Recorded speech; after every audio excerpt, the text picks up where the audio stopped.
The following was recorded in front of a live studio audience at the Studio 21 Podcast Cafe. This is the United Podcast Network.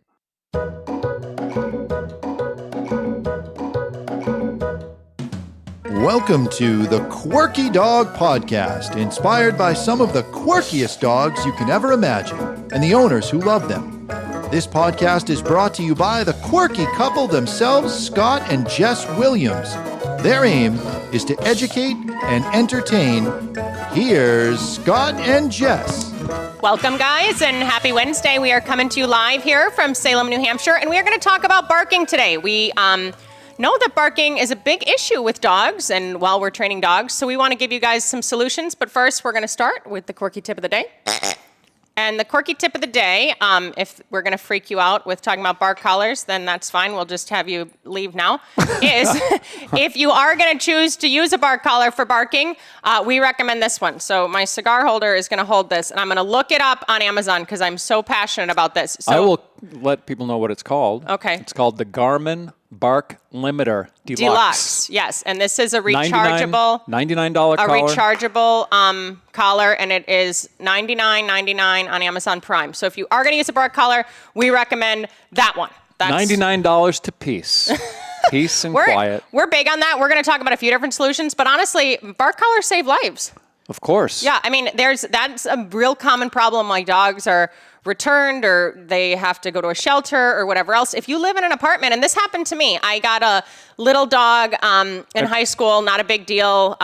Scott loves her. That was Bammer and all this stuff. So that was my heart dog and my spirit animal. It was. He loves his Bammer. So and I still anyway, am in therapy over it. I got her right before college, and she's just running loose on this farm. She wasn't from a shelter. She was a rehome. But I found out about her through a rescue.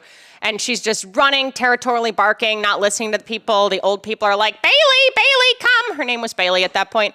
And she was crazy. And she probably at that point, I should have been like, well, that Jess dog said, I have to have that. Looks a little much. Well, life. I'd already fallen in love with her based on pictures and everything else. Anyway, she lived at my childhood home for a bit in Illinois. Not a big deal. We had a lot of acreage. She was noisy. Who cares?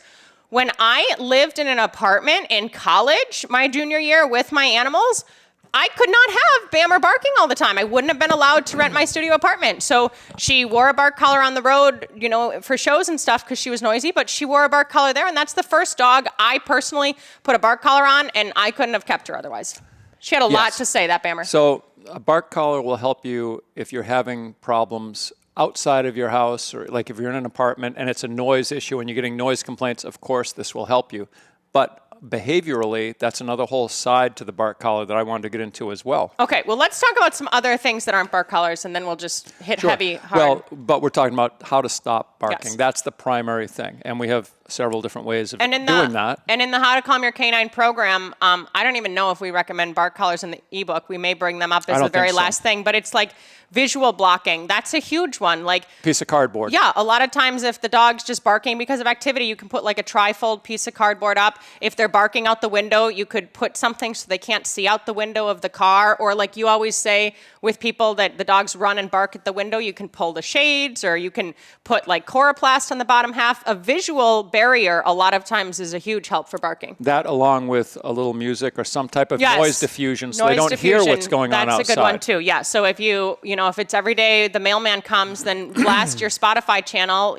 I always have like Big Blue going when we're listening to stuff on the iPad. That's a Bluetooth speaker. A speaker that gets louder. Blast, your Spotify when you're cleaning in the middle of the day around the time the mailman comes. Maybe you won't get the reactivity. Yes, definitely if you're not home. Leave the music on so they don't hear so much. Limiting space is always, I feel like that's all we ever talk about is limiting a dog's movement. But it's true. A dog is going to be less reactive in a crate. Well, let's not talk about training so much. I'm just giving him some other tips besides bark collars. If you're away from the house and the mailman comes and he's going to knock on the door, the dog is probably going to be way less reactive in a back bedroom or in a crate in the mudroom or something than if the dog can now rush to the door and go back and forth and maybe work itself up for multiple minutes. So these are all different things to consider.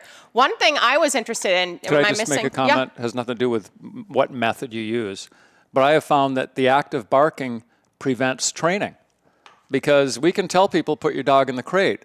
They can't, because the dog just barks and barks and barks, so they don't use the crate anymore. And they keep on trying to they're not trying to accommodate the dog. They're just trying to keep the dog from barking. And they're doing all these things and giving the dog half the house and, trying to just stop it. And it's similar with the territorial aggression, too. If a dog barks every single time someone walks by with, just a human or another dog or a stroller or garbage trucks. Dogs blow up at garbage trucks all the time. Why do you think that is? They smell good, goddammit. I don't know what it is about, like, the trucks. I mean, yes, obviously it causes fear sometimes and the air brakes. And the garbage man is a friend to all dogs. I guess. I don't know, though. But, like, something like that. If something like that is stimulating your dog, just continuously, like it's happening on a weekly basis or, a daily basis Break or the whatever cycle. else. Yeah, because then all of a sudden after 3 years, people are like, oh my God, my dog bit the neighbor that reached over. Well, your dog's been a freaking jerk at the fence for, God knows how long. So these things, they could be precursors to some more outward aggression or a bite or something else. So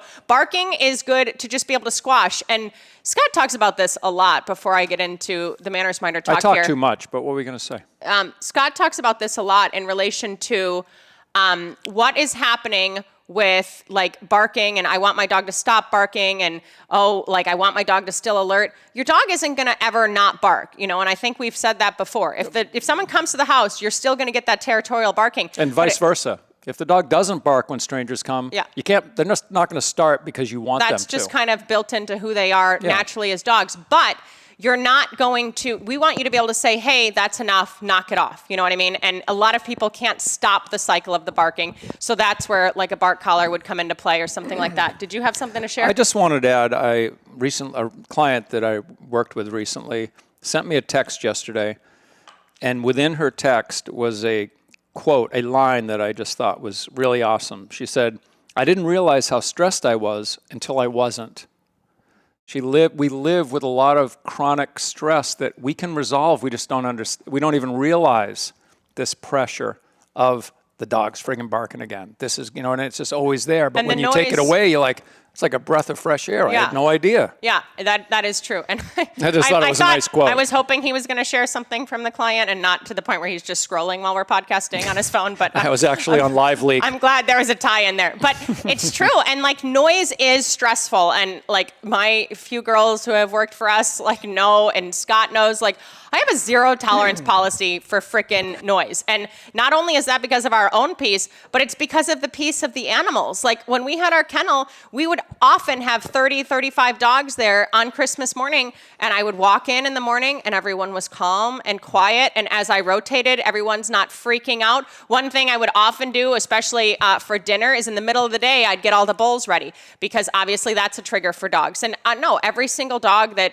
we always trained or had in, they most of the time don't have collars on. It's not like I'm relying on electronics to keep the peace. But, things like, okay, dinner will be a trigger. Everyone's hungry at 6. I would have everybody's bowls all done right above their crates in very safe places where rodents couldn't get them. Our kennel was very clean. And dinner would be ready. So rather than start getting into this cycle of like, okay, I have 25 bowls to fill and all the dogs are going to be excited, I would just walk into the dog room and one dog would eat and the next dog would eat and the next dog would eat. So think about setting that up too. And I have mentioned this at some point, and we did have Susan Garrett on the podcast sometime last year, but she did this with her dogs with the doorbell ringing. So that would be a trigger to her dogs to bark. And what of course, did she do? generationally, I'm going to tell them what happened. Okay. So generationally, if you have dogs that have barked when the doorbell rings, it's very hard to now train that out of dogs that are 8 to 10 years old, but they're also going to train the new echelon of dogs to come through. Mm-hmm. So when her doorbell would ring, she had it reconfigured so her phone would ring. So someone would go to ring her doorbell outside, and then she'd get a phone call, and then she could secure everything and everything else, because that doorbell still would be a trigger. So try to think a bit outside the box. She probably got that ring system. I'm not sure. It was years and years and years ago. I don't even think that existed anymore. She probably had it custom made just for her house. But anyway. The only reason I said I was not sure why you were bringing her up is because I don't know that she's using garments on her dog. No. I'm just saying to think outside of the box as far as... think outside of the bark. Yeah, but think outside of the bark. I can't. Think outside of the box as far as barking goes. Okay, so one good one that I really want to talk about was the manners minder. And Scott configured this for me. And if you're not familiar with this tool, it's a remote feeding tool. So you turn it on. I think they're about $120 or so. So I turned it on. This is battery operated. Pour your kibble in the top. I just got this going yesterday because I'm trying to condition the puppy to that. that. So it has a remote. So I can click dispense, and then this thing rolls and kibble falls into the bottom, right? So this is like a pretty, I don't know if you can see that if you're watching, but kibble is coming out and it's falling into the bottom, and now there's kibble here in this tray. So what Scott did for me, which I loved, was he took this bottom piece off. So do that now so we can show them that it can come off and we can't break it. It's not a big deal, but yeah, so he took this off, and then he would put tubing from this system. Either we would drill like a circular hole into a very kennel and it would drop from the top, or with the rough tufts, we could configure it so it went around. So now when the dogs were being good, or like his dog Jimmy would reactively bark when I would rotate, like that would be exciting. So as I would start rotating,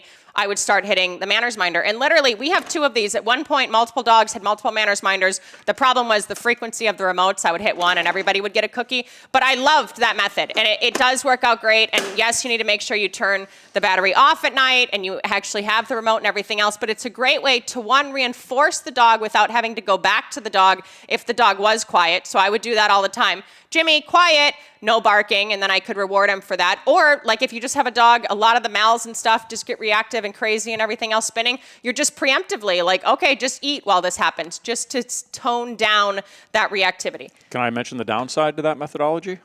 Well, are you going to mention my dog now? No, I was going to say you have to be careful that you don't wind up just rewarding barking with the damn machine. That's true. Which is a problem that we see in a lot of other methodologies. And my dog did, Vital, she did have that set up with the manners minder and the hose and everything else. On the hose. Yeah, what she would do then is, she's like, all right, I'll be quiet, bitch. But then she'd be like, hey, little tube, I'm hungry. So she'd just look to the little hole. She's like, she'd be barking to demand the kibble. Oh my God, so, that dog has given me a run for my money in so many ways. If you're not a dog trainer, then maybe don't do the manners minder. I wouldn't get involved in something that requires you to participate in the dog getting quiet. This is autonomous from you. It has nothing to do with you, but we'll get to that eventually. Yeah, we're going to talk about bark collars pretty much the whole second half, because outside of our little fluffy stuff that we've shared with you, this is our end-all, be-all, go-to for barking. So we're going to talk about it after break. Does your dog seem anxious? Would you like your dog to relax? Do you want to feel more in control? Would you like your dog to cooperate? HowToCalmYourCanine.com. That's HowToCalmYourCanine.com.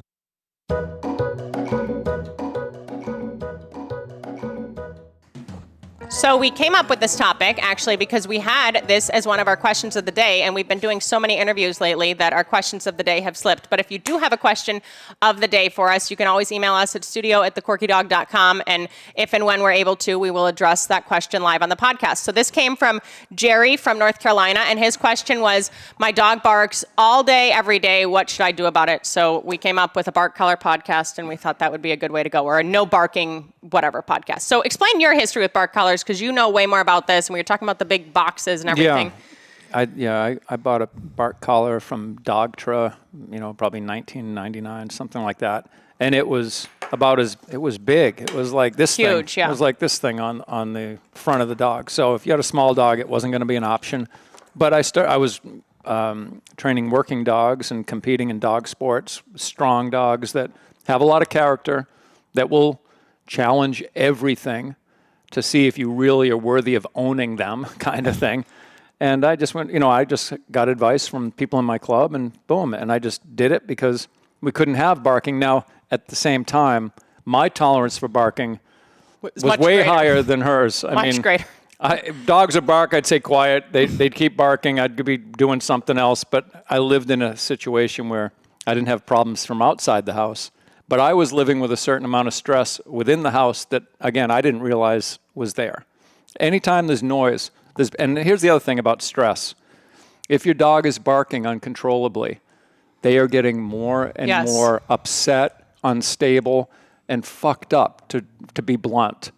The faster you stop the barking, the faster the dog can calm down. So you want to catch it in the beginning, because the barking can turn into throwing up. Yeah. It can turn into crazy upset behavior. Overheating if the dog is just in the car and it's like a spring day. If it's barking for an hour, it's going to be getting a lot more worked up. And you'll get a lot of pushback as far as like, electronics, can scar dogs emotionally and everything else. And a lot of people will bring up articles and everything else, how there's issues with electronics and fallout there. But my point with that is, I would love to measure the cortisol level of a dog in a crate that has been barking its head off every time it's in a crate, the moment it gets in the crate, for at least 10 minutes, versus a dog that was corrected, maybe on a bark collar, and now is laying in the crate 10 quiet. 10 minutes later, it's sleeping. Yeah, and that's the thing. And the thing about the bark collar that is kind of nice is that the reason we like this one, and I really want to highlight this one because it is important to me, the technology of bark collars really matters. So this specific collar has a 1 to 7 level, so you can go wherever you want. And depending on the dog, I may normally have it on 3, just to see. Well, could I just interrupt real quick? Well, whatever you You're want. not going to go wherever you want with the damn numbers. You're going to start low, and you're going to find the number that works for your dog. There's no need to start at the top. No, not at all. But sometimes 1 may not, affect the dog or anything else. So I like to start on 3. Now, there is a rare instance where there's a dog that's more high strung and they will actually set the bark collar off themselves. So now they're barking, the collar corrects them because this one goes off on the vibration of the dog's neck. So this is not about like another dog barked and then this thing can go off because it hears the frequency. This is coming from the vibration of the dog's neck. So if it corrects the dog and then the dog was barking, bark collar corrects the dog might go, "Hey!" Sometimes then that may have the dog get corrected again. And then you get this cycle of all of a sudden the dog's spinning out with the bark collar and the stress is going up. That has maybe happened, I would say, 5 times in the past 10 years that I've known Scott. I can name the dogs, and one of them was his Mal that we owned. If you're going to do that, if that's an issue and that's happening, then you can always teach the communication of the bark collar through the e-collar, if that makes sense. But don't let the dog be hanging out there and have it freaking like having a mess of a time for 10 minutes. You need to make sure that they can deal with this tool.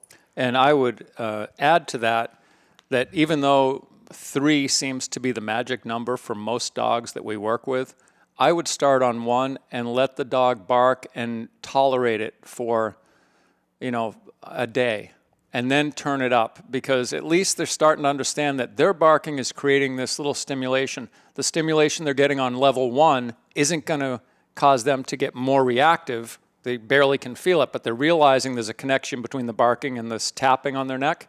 And then it'll be easier for them to understand when you do turn it up. Yeah. So I really like the concept of having the higher technology. They used to have batteries. Remember how often we'd have to take the casing out and change the batteries and order them? Yeah, I hated them. You loved them. Well, I don't like the thought of having to charge things. But now what they do is this specific collar, it comes in like a bunch of different it comes with a bunch of different things that you need to plug in and deal with. But it has this charging cable on there. It's not that complicated, trust me. It's Scott's pretty friggin' simple. never once done it since we've gotten one, but maybe we'll do that on the podcast live. But it comes with a few different tools. You just have to put this charger together all on your own. You have to figure out how the pieces go together, and then you plug this in as soon as you get it. That's really important. It will not come to you charged. Once it's charged, it will be green on the outside from charging. You take this off, and then sometimes people are moving the numbers around, and it's not actually vibrating in someone's hand. Like as you're going up with the numbers, you should actually feel a vibration. If for some reason that's the case, and this can happen if the bark collar is way too stagnant too, like if it's just been sitting for a while, there's a little V that is an option too. So you just go back to the V, you'll get the vibration, and then as I'm turning the collar up or wherever I'm placing the collar, whatever number, I'm feeling a vibration every time. So I know, okay, I went from 1 to 2, I went down from 6 to 5, whatever else. So I really like that aspect of it because I'm really clear. When you put the collar on, it's going to be on the dog's neck. It's going to be tight enough that, the contact points are actually touching the neck. If it's just hanging there like a necklace, nothing is going to happen. We always say, like, if you put 2 fingers through the collar once it's on the neck, you should be able to comfortably slide 2 fingers through, but you don't want to twirl it around the dog's neck. And it is going to be placed on the vocal cords.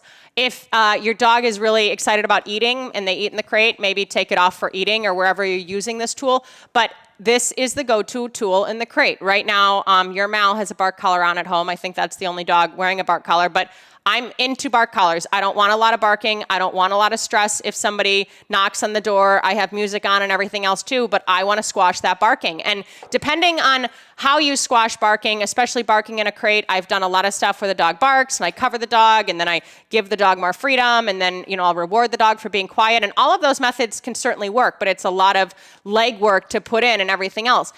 Some people go in and they want to be more personal, no, be quiet and hit the crate. That can cause some relationship fallout with dogs. And like Scott was saying, this is pretty non-personal. Like this is happening. Has nothing to do with you. Like if his dog barked right now because some truck or something drove by and he thought somebody was home, that has nothing to do with us. That's just between him and the collar. And if he barked, the collar might go off and then he'll just lay there quietly. It's between him and his lack of self-control. Yeah. That's what it's about. But could I mention a couple other products before we... Yeah. This is certainly what we would recommend to just get it out of the way, to stop the barking. If you are concerned about just stopping barking, this is the way you want to go.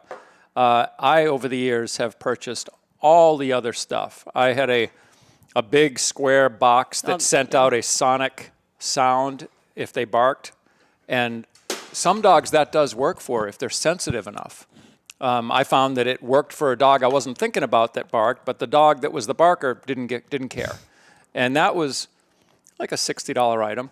And then, of course, I haven't used the citronella, but they have citronella collars that you bark and it sprays the citronella, gives them a fog, and they don't like it. It's supposedly an aversive. And I have heard from several clients that the dogs will bark and turn their head so it sprays over here. The dog knows exactly how many sprays are going to come out of that damn collar, and then they bark the whole rest of the day because now the collar's empty. So that's They're not... kind of outsmarting the systems. And then the reason that we're so passionate about this, and they cost the same as this. It's like $100 for a citronella collar, and you got to keep refilling it and buying the citronella to fill it up, you know? And when this changed from being like a rechargeable that you could plug in on the wall versus the battery that we were talking about, they also came up with a new age one, and I honestly don't even know what this is called. I just found the box of it, but was it a Garmin that came with an app, and then like it was supposed to be more slender fitting, and there's no metal on here. They're just like plastic When contact you said points. New Age, I thought it had crystals in it or something. Maybe those would work for barking. We haven't tried crystals with barking. But we put this on Jimmy, who has worn a bark collar before and knows that, okay, I have a bark collar on, I need to shut up. An app on your phone. Yeah, it comes with an app. The first day, the dog already barked 52 times. So that's why I'm saying to you, like, all right, if you're going to use a bark collar, don't skimp on the price because the technology in electronics is a huge deal, you guys. Like, when Petco discontinued all the e-collars, they were very low-end e-collars, and that's a good thing. Technology, when you're spending money for electronics, that is because you do pay for good technology. I just want to mention that this is also a Garmin product. It's higher tech with an app. We're not techie enough to work with this collar. There's too much shit going on. There's too many options. Jimmy was able to bark 52 times in it, and I know it was working. Because we weren't, I wasn't able to pre-program, and the whole thing has to be programmed through the app, where this one you just turn a dial. It's more old school, you know? Yeah, so, I mean, barking really is stressful. I mean, yes, if dogs are excited when someone gets home, there may be barking and everything else, but if dogs are barking out the window because they're either excited or they're fearful or they're just bored or whatever it is, that's not a great state. Anxious, good one. That's not a great state for the dog to be in. If they're barking while you're driving, we just had a rescue pit bull that's in. That first thing he does when he gets in the car, woof, woof, woof, just the whole ride home. Like, that's not pleasant. Well, and then you're supposed to be behind the wheel now and thinking about driving, and you're like, oh my God, this dog's driving me nuts. Like, you know, it's not a good headspace for anyone to be in. I cannot think of where barking would be productive unless in protection sports, when you turn it on and off. I really can't think of a reason that it could be productive. And everyone will say, or a lot of people will say, oh, if you want to stop teaching barking, teach your dog to bark. And that's great. I teach my dogs to bark. That's barking is great. assuming you actually want to start doing some training. Yes, and you actually do then need to be able to say, okay, be quiet. And maybe dogs can bark for a trick, but that doesn't mean if somebody's knocking on the door or, you know, your in-laws are coming over for dinner, that the barking is going to stop if a dog's crated upstairs. And I will add that these collars do give the dog a couple of free barks. Mm-hmm. The biggest thing I hear about people with their nuisance barking, and I recommend this, is I want the dog to bark if a stranger's coming, and I don't want, I want to be... And they'll be able to. They're still going to bark. And this is not going to stop barking completely. Is dogs could be very collar-wise. This doesn't then mean that, it's going to translate to when a dog isn't wearing a collar, depending on if you're actually doing any training there. I mean, Bammer, my little dog, by the end of her life, we could just put a collar on her tight, and she did go deaf. That helped with a lot of the reactive barking because she couldn't hear us get home, so that helped. Brings me to another option that neither one of us really even would consider, that I think is inhumane, is to have the dog debarked at the vet. Yes, that's something that did happen quite frequently. Because now they sound like a seal. Yes. Instead of barking, they go, and that's a surgery. You do a pretty good seal. That's a surgery, which is general and everything else. And I think that's still allowed. I don't know. But that was a more common thing back then.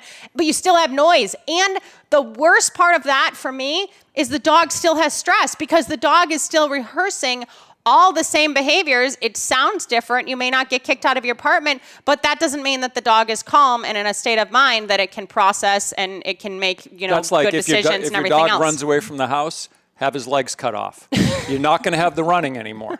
But you're going to have some other fallout happen. So if you have barking issues and you haven't tried any of these methods before, or you're looking for some methods, we would highly recommend to get on top of your barking. I want my dogs to run outside with toys and bark and have fun and everything else, but I want them to be able to shut up if I want to watch TV, or if, Scott gets home from work and I'm on a phone call. Do you know how frequently Scott is talking to a potential client at our house and I'm moving dogs around?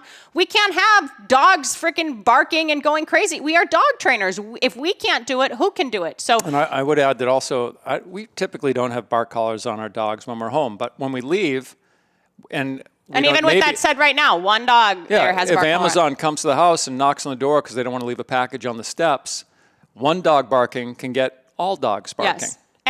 And with that said, Enya's playing in one room, Bob Marley's playing in the other room. I have classical music on somewhere. So it's like a huge, crazy concert when you get back to our house. But I want to keep the calm, because the calm is important not only for the humans, but also for the dogs. And just like Scott said, and the client said to us the other day, you don't know how stressed you are until you don't have to deal with it anymore. And it's just like this breath of fresh air. So get on top of your barking. It was like that when I lost my last 3 dogs. I'm just joking. Oh my God. I did have one dog that had a lot of aggression issues, and I didn't realize how much stress I had in thinking he took up space in my head 24 hours a day. If I wasn't with him, who's handling the dog, all that kind of stuff. And I did that for a few years, and then when I eventually sold that dog, I just couldn't. Then I realized, oh, wow, I don't have to think about that dog 24/7 headspace is a lot. And that's more headspace than most people have on their dogs. I thought when we were talking about breaths of fresh air, he was going to talk about when we met, but that's okay. All right, guys, next week we have a super special guest on. I'd like to put a bark collar on this one half the time. Maybe I'd be better debarked since I'm so loud. We're going to have somebody on talking about the Iditarod. She actually works on Iditarod dogs. I'm super excited about that interview. Have a great week. Keep it quirky, and we will see you next Wednesday. Peace.